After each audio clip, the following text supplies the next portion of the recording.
Vamos a dar juntos nuestra confesión de fe. Jesús es el Cristo, el Hijo del Dios viviente. Amén. Saluda a tu hermano que está a tu lado. Dile, bienvenido a la casa del Señor. Bienvenidos a la casa de Jesús. Amén. Qué bueno, qué alegría poder compartir culto como familia en Cristo Jesús. Hoy hemos leído un pasaje muy importante de 1 Corintios 5, del 1 al 8. Vamos a tocar este punto nuevamente. Vamos a nuestras Biblias, vamos a leer 1 Corintios capítulo 5 y vamos a leer versículos 1 al 8. Acompáñenme a sus Biblias, por favor, a mis hermanos que también nos ven por las redes sociales. Vamos a 1 Corintios capítulo 5, versículos 1 al 8. La palabra de Dios se lee en el nombre del Padre, del Hijo y del Santo Espíritu. Es ya del dominio público que hay entre ustedes un caso de inmoralidad sexual que ni siquiera entre los paganos se tolera, a saber que uno de ustedes tiene por mujer a la esposa de su padre. Y de esto se sienten orgullosos. No deberían, más bien, haber lamentado lo sucedido y expulsado de entre ustedes al que hizo tal cosa. Yo, por mi parte, aunque no estoy físicamente entre ustedes, sí estoy presente en espíritu y ya he juzgado, como si estuviera presente al que cometió este pecado. Cuando se reúnan en el nombre de nuestro Señor Jesús y con su poder, yo los acompañe en espíritu, entreguen a este hombre a Satanás para destrucción de su naturaleza pecaminosa, a fin de que su espíritu sea salvo en el día del Señor. Hacen mal en jactarse. ¿No se dan cuenta de que un poco de levadura hace fermentar toda la masa? Desháganse de la vieja levadura para que sean masa nueva, panes sin levadura, como lo son en realidad, porque Cristo, nuestro Cordero Pascual, ya ha sido sacrificado. Así que celebremos nuestra Pascua, no con la vieja levadura, que es la malicia y la perversidad, sino con pan sin levadura, que es la sinceridad y la verdad. Amén.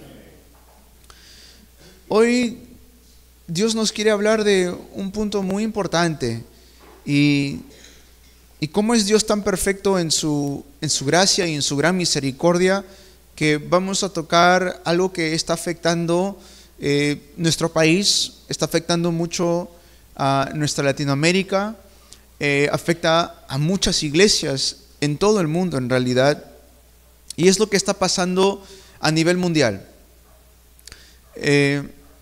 El mundo está lleno de pecado. Hay mucho pecado que está afectando a las iglesias, a la sociedad, a las familias. Y lo cierto es que como no sabemos cómo dar frente o cómo solucionar el problema del pecado, empieza a desintegrar por dentro, empieza a deteriorarse por dentro. Por dentro empieza a haber muchos problemas. Y por eso hoy tenemos que llegar a una conclusión. Hoy tenemos que llegar a entender cómo doy solución a este problema del pecado. Y la única manera de solucionar el pecado es Cristo. No hay otra manera de solucionar el pecado. Y de eso vamos a ir desarrollando durante este tiempo que tenemos juntos el mensaje. Tenemos que tener una determinación en Cristo. Les voy comenzando. En la introducción es prácticamente la conclusión. Tener nuestra determinación en Cristo y formar unanimidad en Cristo. Eso tiene que ser nuestra conclusión. Tener nuestra conclusión en Cristo y formar unanimidad en Cristo. ¿Por qué? Porque no hay otra manera para vencer el pecado. Y si tenemos conclusión en Cristo, si llego a tomar una determinación en Cristo y formo unanimidad con los demás, con la iglesia, con el cuerpo de Cristo, verán que puertas de evangelismo empiezan a levantarse. Los discípulos empiezan a levantarse. Pero si no llego a aferrarme a Cristo, siempre se van a levantar discusiones y divisiones. Los primeros capítulos de la iglesia de Corintios, vemos que hay divisiones. Hemos visto estas semanas anteriores, ¿no? Algunos decían, yo soy de Pablo, yo soy de Apolos, yo soy de Cefas, ¿no? Algunos decían esto. Es decir, que estaban formando ciertos grupos. A mí me gusta más cómo predica Un ejemplo, ¿no? Cómo predica Pablo. A mí me gusta más cómo predica Cefas, Pedro.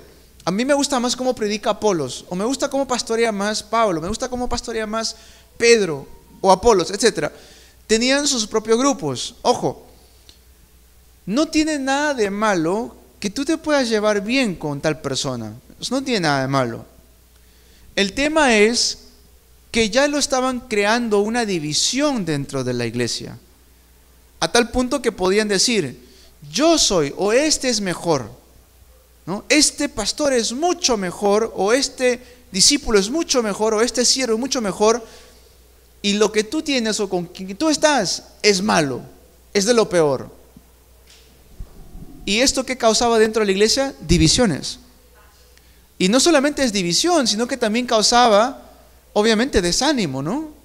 Porque qué tal si la otra persona le cae bien al otro pastor y tú le dices, no, ese pastor o este discípulo que estás siguiendo es de lo peor. ¿Qué va a generar? Desánimo, ¿no es cierto? Va a generar cierta incomodidad dentro de la iglesia. Pero finalmente, ¿a qué conclusión llega Pablo? ¿Cómo determinamos? Dice, bueno, puede ser que yo sembré, yo les di el evangelio, y puede ser que después de mí llegó Apolos y él empezó a echarle agua, a regar, ¿no? Pero finalmente dice, quien da el crecimiento es Dios. No soy yo, no es Apolos, no es el otro, es Dios quien da el crecimiento.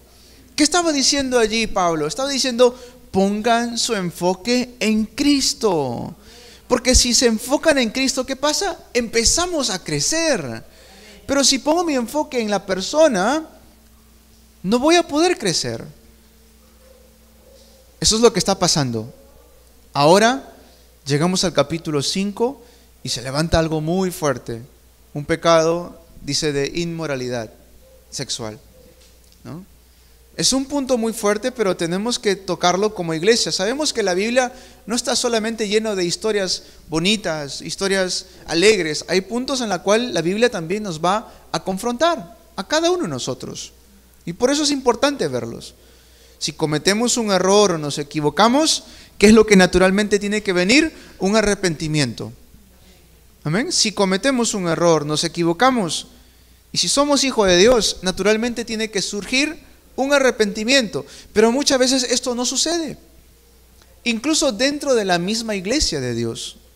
Como lo que dice Pablo hoy. Se ha dicho o es notorio a nivel de todas las iglesias qué es lo que está pasando ahí adentro. Y está pasando algo muy grave ahí adentro. Pero no solamente es que está pasando algo grave, sino que se jactan de esto. Le dice Pablo, ¿por qué se orgullecen ustedes de este pecado que están cometiendo? Y es lo que pasa en estos tiempos también. Puede ser que hay un pecado, en vez de arrepentirse, lo que hacen es, se alegran del pecado. Es decir, se jactan de este pecado, se orgullecen de este pecado. Lo que estaba pasando aquí, dice que este hombre había tomado a la esposa de su mujer como su propia esposa, de su padre, perdón. Y de esto encima se jactaba. Ahora, para que yo pueda entender la consecuencia o el pecado, primero yo tengo que saber qué es pecado. Porque si no sé qué es pecado, no voy a poder darme cuenta o no sabré de qué arrepentirme. Voy a pensar que lo que estoy haciendo está bien, ¿no es cierto? De niños, a veces no nos enseñaban o no sabíamos muchas cosas y pensábamos que estábamos haciendo bien, pero finalmente hacíamos un mal, ¿no es cierto? Recuerdo de muy pequeño, un día vino un amigo a la casa. Yo estaba en ese tiempo en la casa de mi tía, una tía muy querida que está viendo seguramente la transmisión ahora. Y bueno, ella tuvo que salió de casa y tuvo que ir al mercado a hacer compras, ¿no? Y me dejó solo en casa. Yo estaba más pequeño, tampoco era bebito, pero estaba más pequeño. Habré tenido seguramente unos 5 años por allí. Y de pronto llega un amigo que era mayor. El amigo sí era mayor, habrá tenido el amigo como 15 años seguramente, ¿no? Y me dice, oye, ¿qué hacemos? ¿Vamos a jugar? Ya, pues juguemos, le digo, ¿no? Y de pronto encontramos en la casa una botella de, antes vendían querosene, ahora ya no lo hacen, ¿no? Pero antes vendían en botella vendían querosene. hay que hacer un fuego, pues decía. Ya pues, y empezamos a rociar todo el querosene, menos mal que fue en el techo. Rociamos el querosene ahí en la lavadora. Y de pronto no sabíamos, ¿no? Bueno, al menos yo no sabía, no sé si mi amigo era sabido, pero prendimos y de pronto ¡fum!, se explota todo porque habíamos rociado el querosene. Y nosotros, hay que apagarlo porque estábamos asustados porque empezó a prenderse más y más y más. Gracias a Dios no había nada inflamable alrededor, no había un tanque de gas, nada de esas cosas. Pero el susto era real, yo ya estaba llorando porque estaba viendo un fuego grande en la casa de mi tía, ¿no? Y mi amigo, pues creo que mi amigo en ese momento salió corriendo, se fue a su casa y creo que me dejó ahí. Yo trataba de buscar arena para poder apagar el fuego. Y mi tía de lejos, yo veo, como era el techo, mi tía de lejos la veo con sus bolsas viniendo y ve su casa en fuego y suelta sus compras y va corriendo. Finalmente, gracias a Dios, habían adultos alrededor, se apagó el fuego, no pasó nada grave. Pero uno hace eso en su inocencia, ¿no? Uno hace eso en la inocencia de que puedes decir fuego te puede quemar, pero pues un rato vamos a jugar. Si no conocemos las consecuencias del pecado, o no sé qué es pecado, o qué tan grave puede ser el pecado, puede terminar en un desastre, puede terminar en algo mucho peor. Por eso es importante que sepamos a qué nos referimos cuando hablamos de pecado. ¿De qué estamos hablando allí realmente? Primero, estamos hablando del pecado original, que es la raíz de todo lo demás. ¿Cuál es el pecado original? Que estoy separado de Dios, que el diablo está controlando mi vida separado de Dios, y que finalmente, si no reconozco al Señor como Salvador, iré a un lugar llamado el infierno. Eso es el pecado original. El pecado original no lo cometimos nosotros, pero sí lo hemos heredado de parte de Adán.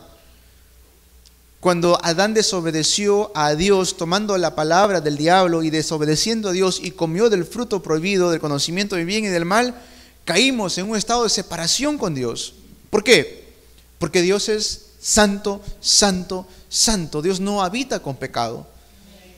Pero el día que nosotros cometimos pecado, fuimos separados de Dios, y por eso es que yo tengo que entender, si no llego a solucionar el problema del pecado original primero, por mucho que me esfuerce en solucionar los demás pecados que surgen, no va a pasar nada.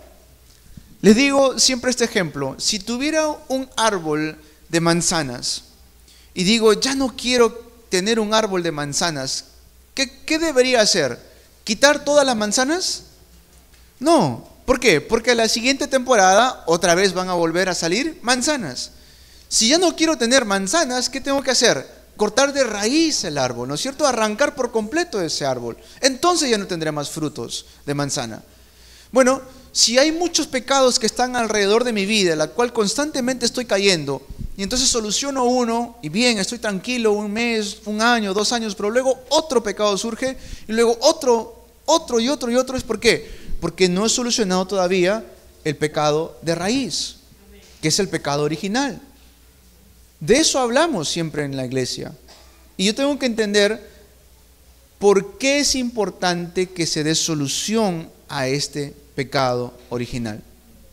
Porque si no solucionamos este pecado original en nuestras vidas, no vamos a poder encontrarnos con Dios. No lo voy a poder hacer. Dice Santiago capítulo 2, versículo 10, que podemos cumplir las leyes, pero si ofendo una ley, me hago ofensor de todas las leyes. Ahora, ¿quién aquí no ha ofendido alguna vez al menos una ley? Pues todos nosotros.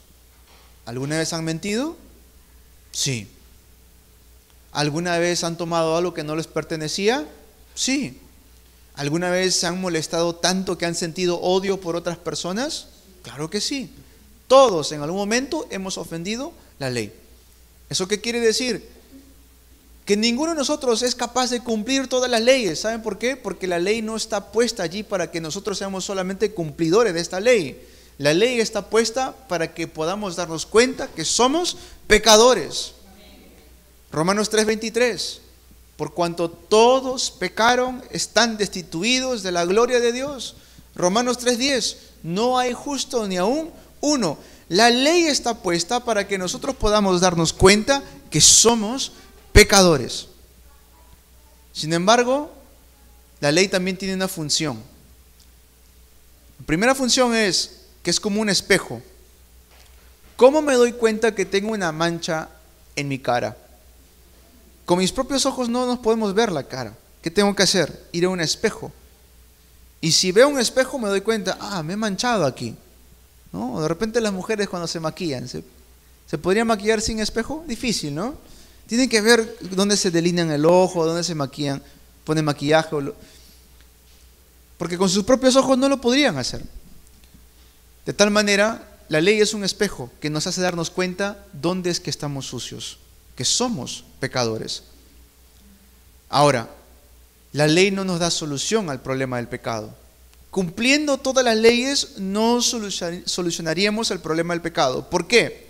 Porque Hebreos 9:22 dice que sin derramamiento de sangre no hay perdón de pecados. Sin derramamiento de sangre no hay perdón de pecados. Podemos ser el mejor alumno, el mejor ciudadano del Perú o de Latinoamérica, y aún así no da solución al problema del pecado. ¿Por qué? Porque tiene que haber derramamiento de sangre. Ahora, ¿tiene que ser nuestra sangre? No puede ser nuestra sangre. ¿Por qué? Porque acabamos de aclarar que somos pecadores. Entonces, ¿qué quiere decir eso? Que nuestra sangre está contaminada con pecado. Si yo quiero limpiar a otra persona con mi sangre, no se puede. ¿Por qué? Porque tenemos pecado.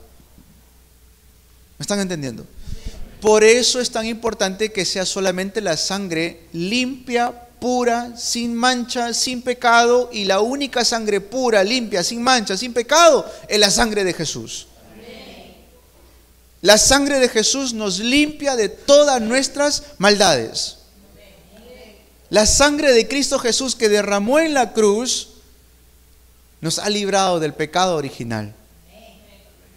Dice la palabra del Señor que ha perdonado todos nuestros pecados. Dice que lo hizo una vez y para siempre. Él vino a deshacer las obras del diablo. Él vino para abrir el camino para encontrarnos nuevamente con Dios. Si pongo mi fe en Cristo Jesús, soy libre del pecado. Amén. Soy libre de todos los pecados. Eso es creer en el Evangelio. Si yo rechazo esto, si rechazo mi fe en Cristo Jesús, por muchas cosas que puedan haber sucedido, si yo rechazo a Jesús, ¿cómo doy solución al problema del pecado? Es imposible. ¿Cómo? ¿Cumpliendo las leyes? Acabamos de decir que si ofendes una ley, te haces ofensor de todas las leyes. ¿Quién puede realmente decir yo cumplo todas las leyes? Nadie. Es más, Jesús mismo avala esto cuando Él viene y dice, le pregunta al Señor, y cuando estén en el cielo, ¿de quién será esta mujer? ¿Esposa de quién será? ¿No? Porque claro, tuvo otros esposos. ¿Esposa de quién será? Jesús le dice, no va a ser así en el cielo. Pero sabiendo la intención del corazón, le dice, ¿sabes qué? Yo te digo que si tú miras a una mujer con avaricia, con otra intención, ya has pecado en tu corazón. ¿Quién puede ser alguien así? ¿Quién no ha visto a otra persona en algún momento de su vida con otros ojos? Y luego le dice, bueno, y entonces acerca de esta situación, le cuestionan a Jesús y le dice, yo te digo que si tú odias en tu corazón a tu hermano, ya lo has matado. ¿Quién no ha sentido en el momento odio o rencor por alguna otra persona? ¿Se dan cuenta cómo Jesús está diciendo, la ley no te va a salvar, solamente Cristo nos puede salvar? Solamente Cristo. Si pongo mi confianza en Él, entonces soy libre del pecado. Pero si no pongo mi confianza en Cristo, si no conozco a Cristo, ¿cómo voy a poder ser libre del pecado? No voy a poder solucionarlo. Hay tantas veces que nos encontramos con personas que quisieran ser libres, pero no pueden. Miren a las personas que están atrapadas por las drogadicciones, por las adicciones de las drogas o el alcohol. Ustedes le preguntan, ¿no es cierto? ¿Han hablado con ellos? Yo sí he hablado con ellos. Ellos no quieren ser así. Les gustaría no estar en ese estado. Pero por mucho que intentan, no logran salir. Porque la fuerza humana no da libertad del pecado. Solamente el poder de Dios nos puede librar del pecado, hermanos. Solamente el poder de Dios. Satanás constantemente está queriendo engañar a las personas. Las personas solamente siguen el mundo, siguen las costumbres humanas y por encima de todas las cosas rechazan a Dios. Y toman esto a ligera. Y no sabemos, acaso, que en el día del juicio final, todos nosotros vamos a estar delante de Dios. Todos. La diferencia es, ¿a dónde voy a ir? ¿A condenación o voy a entrar al reino de los cielos, a recibir mi recompensa? Esa es la gran diferencia. Pero de que vamos a estar delante de Dios, hermanos, todos nosotros vamos a estar delante de Dios. Por eso es tan importante que podamos entender qué es el pecado. Y Jesús cuánto habló del pecado, Jesús cuánto habló del infierno cuando Él vino a este mundo. Él no lo habló de pasada, Él hablaba seriamente acerca de esto. Ustedes recuerdan las palabras del Señor Jesús que decía, a tal punto decía, si tu mano te es consecuencia para pecar, pues es mejor que entres sin brazo al reino de los cielos, que no entres. Obviamente Él no está mandando a la gente a mutilarse, no está diciendo esto, pero esta es la seriedad del pecado. Si yo no doy solución al problema del pecado, ¿qué va a pasar con mi vida? Voy a ir a eterna perdición. Por eso el día de hoy, hermanos, tenemos que entender qué es el verdadero arrepentimiento. ¿Qué es el verdadero arrepentimiento? Arrepentirnos delante de Dios con toda sinceridad. He estado separado de Dios. Necesito que Dios me perdone. No puedo solucionar este problema con mi propia fuerza. Necesitamos de Cristo, hermanos. Hasta ese punto tenemos que llegar. Todos los días tenemos que llegar a confesar: necesito Cristo. Amén. Necesito Cristo. Hoy necesito Cristo. Mañana necesito Cristo. Para siempre necesitamos Cristo Jesús. Porque por nuestra cuenta es imposible solucionar el problema del pecado. Imposible.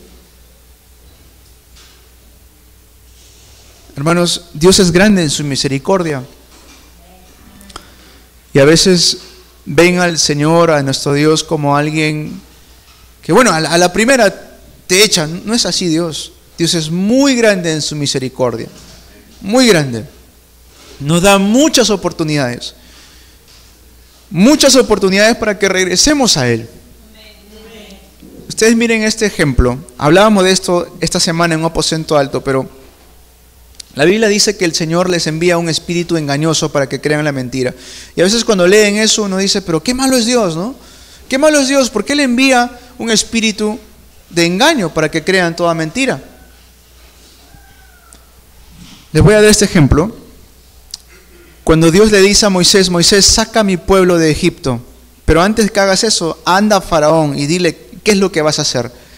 Y cuando iba Moisés a la primera, a la segunda, ¿qué decía la Biblia? Dice, y el Faraón endureció su corazón.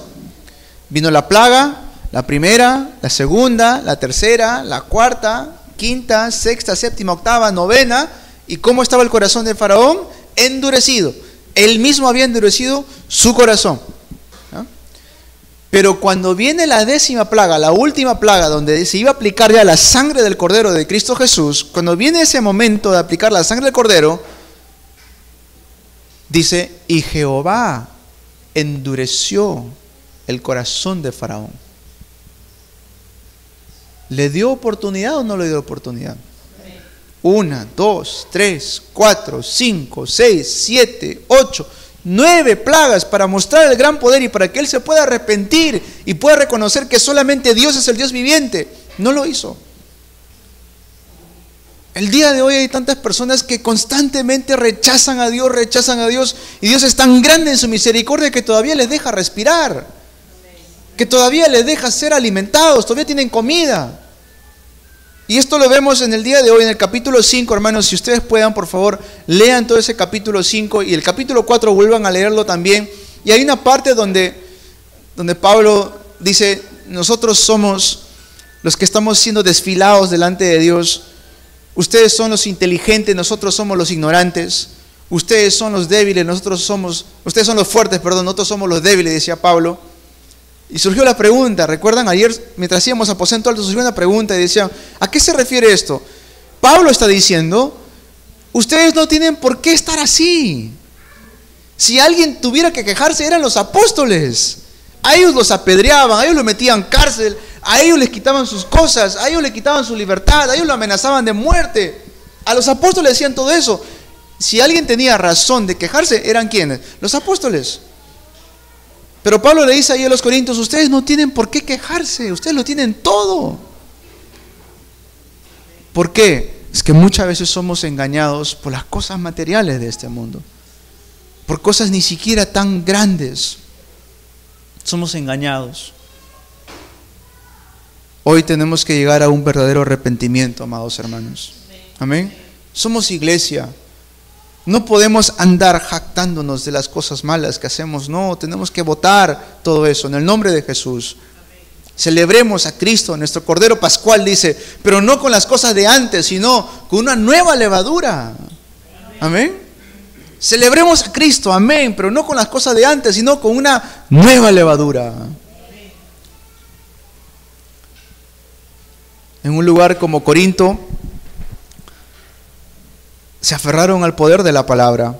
Aunque en una iglesia de Corinto se estaba levantando estos pecados de inmoralidad, habían divisiones, habían tantas cosas que sucedían en ese lugar, habían discípulos. Priscila y Aquila estaban preparados. O sea, pareciera ante los ojos de los demás que es un lugar de destrucción, pero en realidad lo que está pasando es que se están levantando discípulos. Discípulos aferrados a Cristo Jesús. Ellos no estaban enredados en quién me interesa más, si fue Apolo o Cefas. Ellos estaban enterados en Cristo Jesús. Amén. Ellos estaban concentrados completamente en quién, en Cristo Jesús. Miren, José, voy a dar ejemplos de cuán grande es el arrepentimiento que necesitamos y también qué es algo que está atacando a nuestro país y a Latinoamérica, es la falta de perdón. La falta de perdón.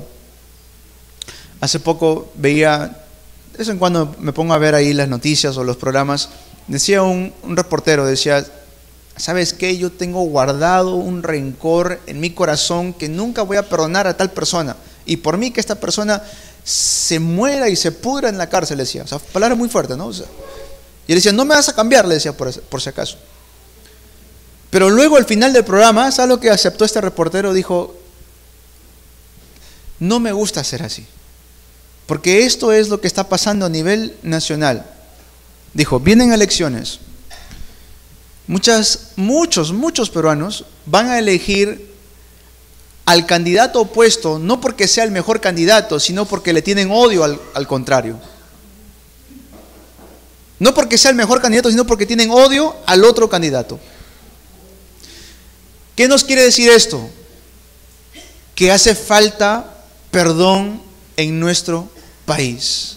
Hace falta perdón en la iglesia.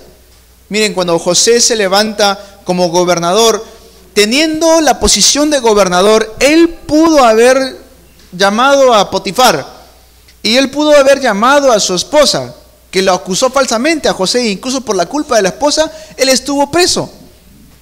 Él pudo haber llamado y dicho, mira, ¿sabes qué? Tu esposa Potifar me acusó, estuvo equivocada ella. Así, ¿cuántos años estuvo preso? 10, un ejemplo. Ok, métanla 20 años allá presa. Pudo haber hecho eso tranquilamente él, pero no lo hizo. Y tampoco hay algún lugar escrito donde diga que él haya hecho algo en contra de ellos. No hizo nada.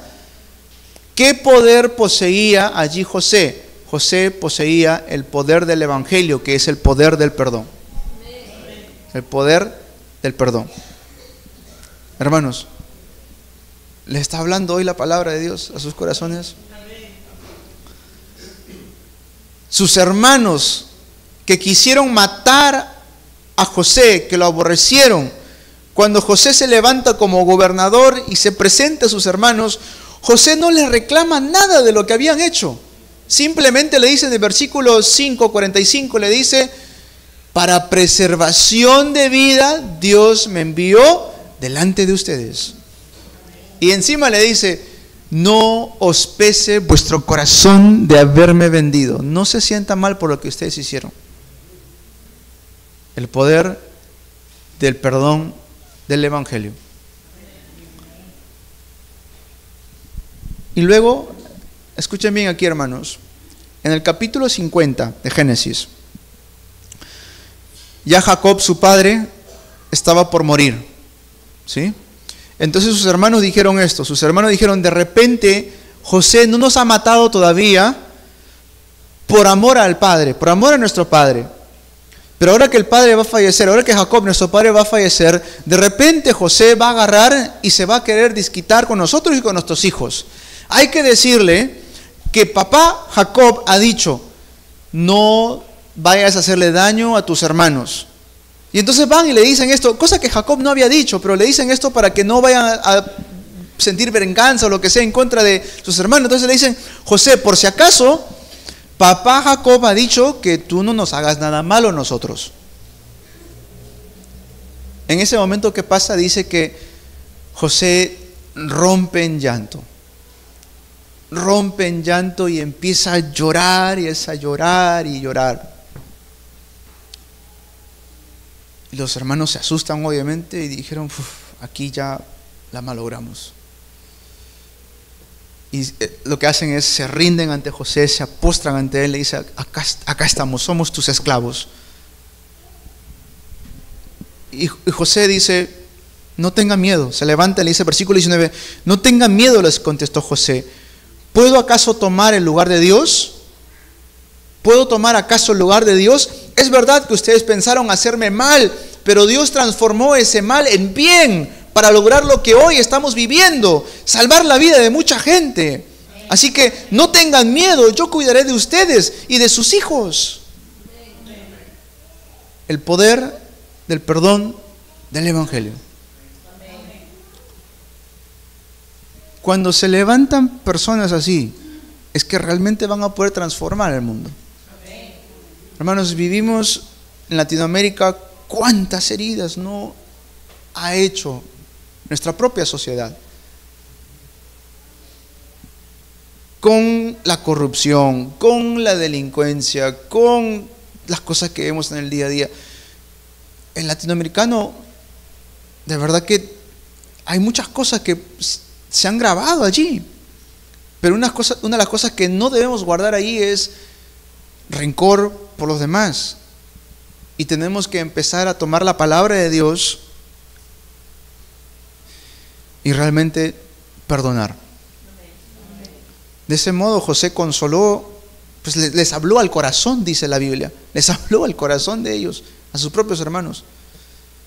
Esto tenemos que poseer para salvar el mundo, el poder del perdón para salvar, el poder del Evangelio es poder para perdonar a otros.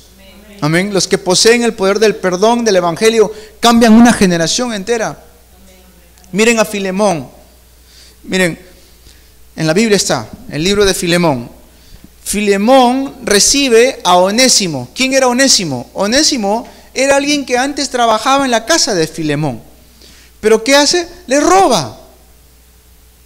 Imagínense eso. Tienen ustedes a alguien trabajando en su casa de toda confianza y esta persona ¿qué hace? Te roba. ¿Cuánto le habrá quitado? No dice, pero la cosa es que termina ¿dónde? En la cárcel. Llega a estar preso Onésimo. Y en la cárcel, Onésimo, ¿con quién se encuentra?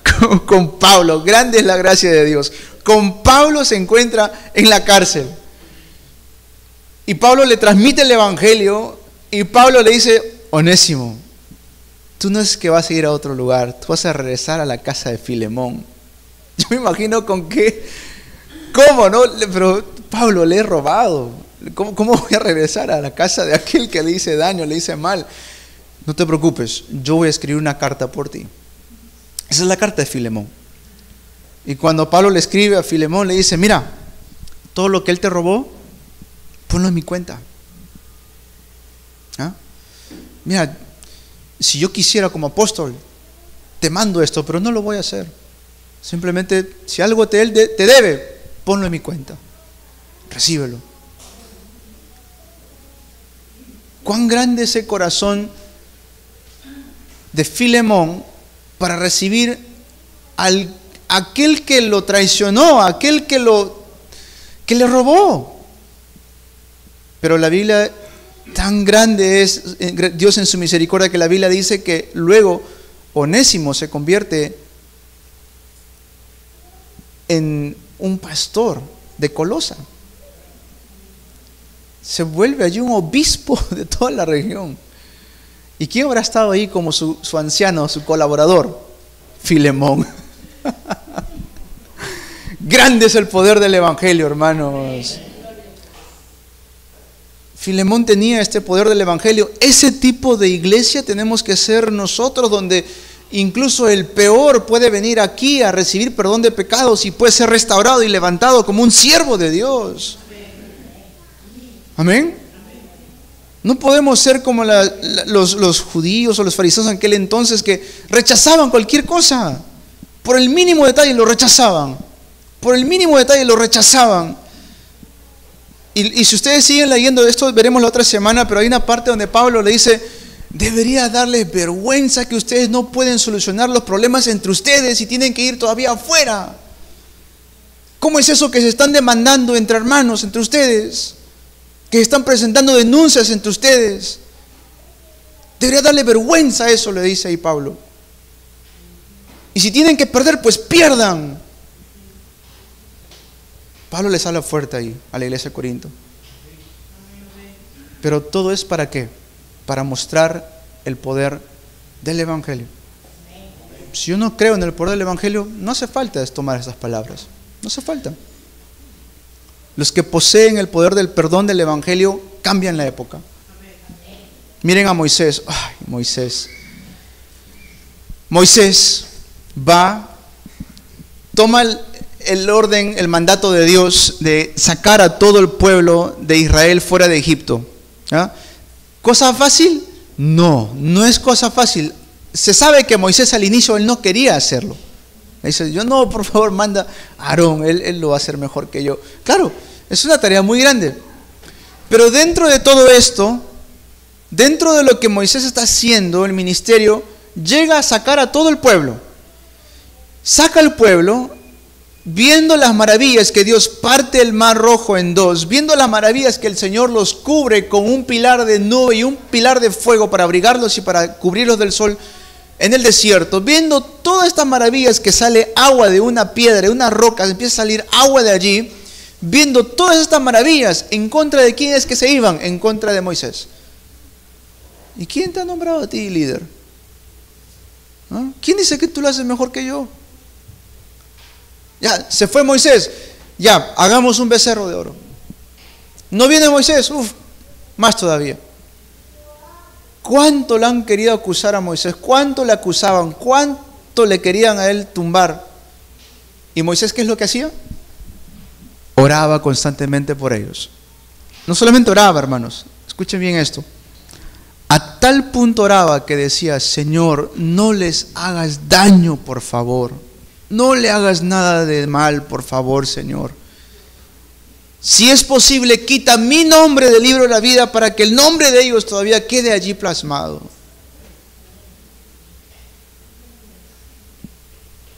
El poder del perdón del Evangelio. Eso es lo que nos falta, hermanos.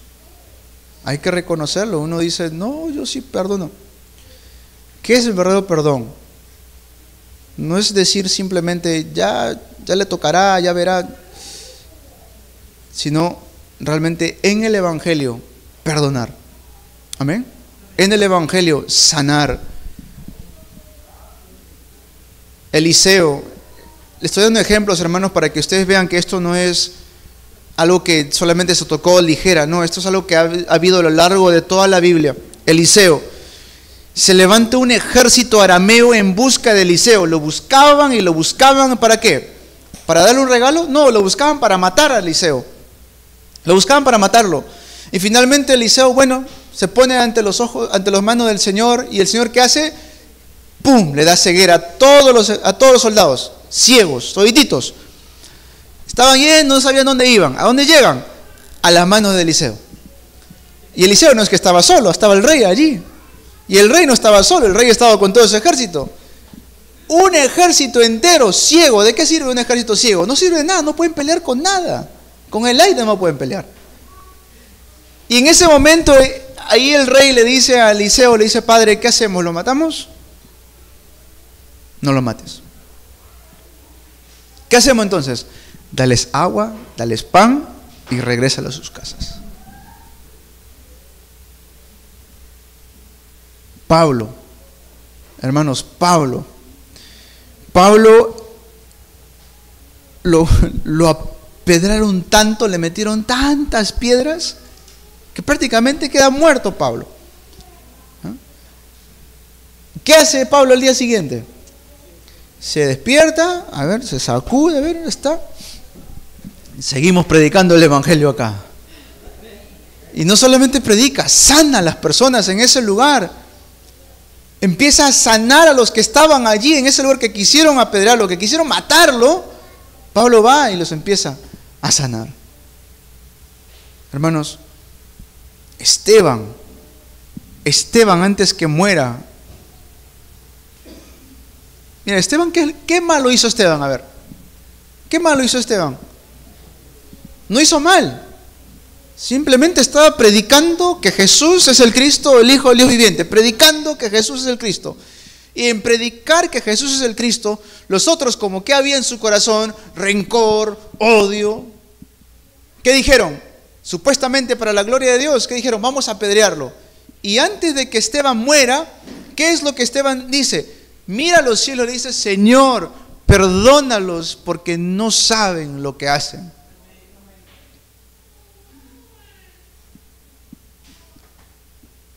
Perdónalos porque no saben lo que hacen. Hermanos, sinceramente hablando, nosotros merecíamos perdón. Ninguno de nosotros merecíamos perdón. La Biblia dice esto, la Biblia dice que aún siendo pecadores, Romanos 5:8, aún siendo pecadores, Cristo murió por nosotros. ¿Ese perdón lo merecíamos o no? No lo merecíamos, estamos completamente separados de Dios, siguiendo solamente las cosas del mundo constantemente, no buscando para nada la gloria de Dios.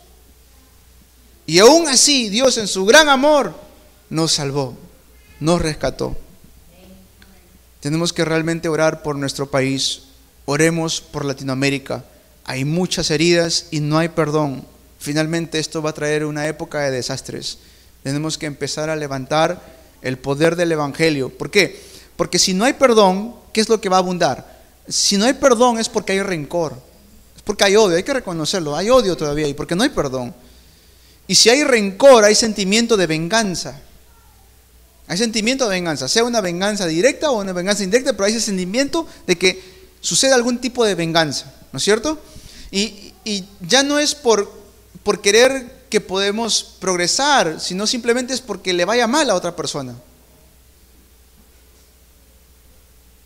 Entonces así, ¿cómo pensamos sanar? No hay sanidad así, no hay sanidad. Necesitamos recibir el poder del perdón del evangelio. Amén. Voy a la conclusión. Solo es posible el perdón con el poder del evangelio, con el poder de Dios. Amén. Si entiendo qué es lo que Dios ha hecho por mí, entonces voy a poder perdonar también a otros. Si hemos recibido el perdón de Dios, entonces tenemos la capacidad de perdonar a otros también. Amén.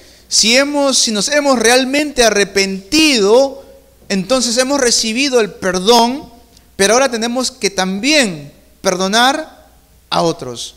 Y la pregunta es, y le hacen la misma pregunta a Jesús: muy bien, Señor, ¿quieres que perdonemos? Perdonamos. Pero ¿cuántas veces perdonamos entonces? ¿Cuántas veces? A ver. Y Jesús le dice 70 veces 7. Haciendo referencia a un número ilimitado. No es que realmente multipliquen, a ver, 70 por 7, a ver, ya, esta cantidad. No, no estaba diciendo eso Jesús. Recuerdo un día, mi esposa estaba predicando en una reunión de damas y las damas estaban escuchando el Evangelio, pero de pronto se toca el tema de infidelidad y cosas así, ¿no? Y de pronto una mujer se levanta, obviamente se entiende, esta mujer ha tenido heridas, porque ha pasado por eso. Y dice, pero ¿cuántas veces hay que perdonar? Porque eso de 70 veces 7 realmente no me convence, dijo. Se entiende esto, porque hay un dolor en su corazón, se entiende. Pero no puede primar mi sentimiento, mi emoción o mi herida por encima de la palabra de Dios. No puede. La palabra de Dios es primero. Amén. Por encima de cómo me sienta, qué es lo que a mí me guste o no me guste, la palabra de Dios es primero. Y si yo tomo la palabra de Dios, Dios es fiel. Dios es fiel. Amén. Dios es fiel. Jesús tomó a Mateo. Mateo era un publicano que cobraba impuestos de los judíos. No es como en estos tiempos de la SUNAT, ¿no? Es más ligero todavía un poco esto.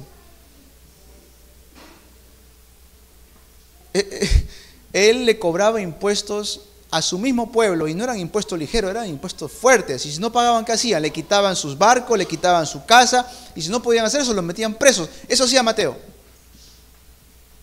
¿A quién llamó Mateo? Jesús llamó a Mateo. Y claro, muchos se ofendieron de esto. Oye, Jesús, pero ¿cómo vas a llamar a un publicano que está haciendo tanto daño al pueblo? Y si uno ve con quién Jesús es que comía, con todos los rechazados de la sociedad. Y por eso le criticaban tanto al Señor. Mira cómo se junta con estos impíos. El corazón de Jesús siempre ha sido ese corazón de perdón. Incluso cuando encuentran a una mujer en pleno acto de adulterio, le encuentran a la mujer y legítimamente que la apedreaban, eso era algo legal en aquel entonces. Y ya le estaban a punto de apedrear en ese momento y le dicen, a ver Jesús, ¿tú qué harías en este momento? Ni responde Jesús ahí. Simplemente se baja, empieza a escribir algo ahí en la tierra. Mira, ¿quién te acusa ahora? Le dice a la mujer. No había nadie, dice. Yo tampoco. Ve y no peques más. El poder del perdón del Evangelio.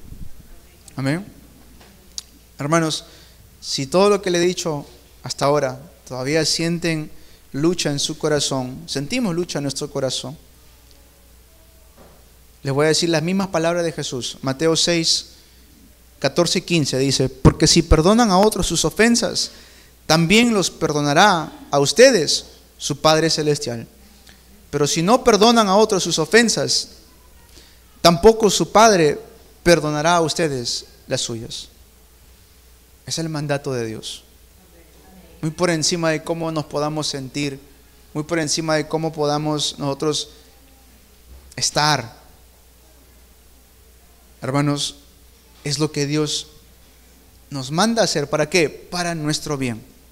Así como José en un momento lo dice, ¿no? Ustedes quisieron mal, sí, ustedes quisieron un mal para mí, pero Dios transformó eso en un bien. Hermanos, necesitamos tener este perdón en nuestro corazón. Tenemos que pedirle a Dios que nos dé este poder. Estuve meditando en María estos días, en la Madre de Jesús, porque cuando ella recibe la orden del ángel, le dice, ahora tú quedarás embarazada y darás luz a Jesús, nuestro Salvador. María acepta esto, una sierva del Señor. Pero miren, piensen un poco en esta escena. María estaba en otro lugar y de pronto se levanta el emperador César Augusto y dice, voy a censar a todos, regresen a su pueblo natal. Y ya estaba María con la barriguita grande ya, ¿no? Y no estaba como una mujer común, estaba trayendo a nuestro Salvador Jesús en su vientre. Pero ¿qué tiene que hacer ahora María? Porque hay un censo. Tiene que regresar caminando quizás unos 2-3 días hasta Belén. Caminando, no hay bus, no hay combi, no hay nada, no hay tren, no hay avión, caminando. Quizás de repente hay una mula ahí, pero igual tenía que caminar. 2 a 3 días de distancia, posiblemente, no sé, corríjame si estoy equivocado, yo no voy a sacar las cuentas, pero largo, no era 1 hora, no era 2 horas, eran días que tenía que caminar. A ver, a las hermanas que han pasado por embarazos, ¿sería fácil eso o difícil? Difícil. Caminar todo eso y encima con la barriguita ya grande, ¿es fácil eso? No, es difícil. ¿Es cómodo eso? No, es incómodo. Encima, cuando llegan a Belén, no hay dónde quedarse. Les ha pasado un día largo, de repente trabajar, un día lo primero que quieren hacer es bañarse y acostarse en una cama, ¿no es cierto? Normal. Después de haber caminado tanto, llegan a Belén y como era un lugar lleno, pequeño, estaba lleno y no había dónde quedarse, ¿y dónde tiene que ir? A un establo, juntamente con los otros animales. En ese momento, no dice que María se quejó, no dice que María tuvo incredulidad, no dice que María dijo, Señor, ¿por qué me está haciendo esto? Encima que estoy trayendo aquí a Jesús. No dijo nada de eso. Una sierva del Señor. No se trata de cómo me siento, no se trata de si estoy cómodo o no estoy cómodo. Se trata de lo que Dios quiere para mi vida. Si hay perdón, hay sanidad. Y si hay sanidad, hay crecimiento. Amén. Ahora, mis hermanos, el perdón no es excusa para que los demás sigan haciendo el mal. No estamos diciendo perdonen para excusar a que sigan haciendo mal. No. Si perdonamos, es porque estamos delante de Dios. Amén. Delante de Dios. Los bendigo para que sean la iglesia, seamos la iglesia que realmente se arrepienten y realmente recibimos el perdón de pecados. Amén. Seamos la iglesia que también sabe perdonar a otros y sabe levantar a otros como discípulos de Cristo Jesús. Amén. Lean 1 Corintios 5. Esta semana vamos a estar hablando un poco más acerca de esto porque hay otros puntos muy importantes allí, así que estén atentos a la transmisión durante la semana. Vamos a orar. Amado Padre Celestial, queremos darte gracias por el perdón que nos has dado, Señor. Gracias por poner ese arrepentimiento genuino en nuestro corazón. Señor, ayúdanos a levantarnos como discípulos absolutos que van a llevar el poder del perdón del Evangelio hasta lo último en la tierra, en el nombre de Jesús. Señor, te agradecemos por ser tan bueno con nosotros. En el nombre de Jesús te oramos. Amén.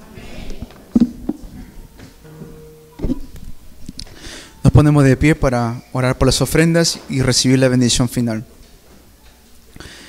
Amado Dios, queremos darte gracias por permitirnos entregar nuestras ofrendas y nuestros diezmos. Lo hacemos para tu gloria, en agradecimiento por el perdón que nos has dado, Señor. No éramos dignos ni tampoco merecedores de tan gran abundante gracia que nos has dado. Pero, Señor, queremos dar nuestra confesión, no solamente de labios, sino también entregándote como una ofrenda nuestro tiempo, nuestras vidas y nuestra economía. Usa, Señor, toda la economía para levantar un centro de entrenamiento para la unidad de los remanentes. Usa, Señor, toda la economía para que sigamos levantando las misiones mundiales y el evangelismo nacional. Y ahora que la gracia de nuestro Señor Jesucristo, el abundante amor de nuestro Dios Padre, la guía, la morada y la plenitud del Espíritu Santo sea sobre cada uno de aquellos que reciben el perdón de pecados, sea sobre cada uno de aquellos que se arrepienten delante de ti, sea sobre cada una de las iglesias que aman y perdonan, tal como Jesús nos amó y nos perdonó, sea sobre todos los campos de misiones, hoy, mañana y por siempre. Amén.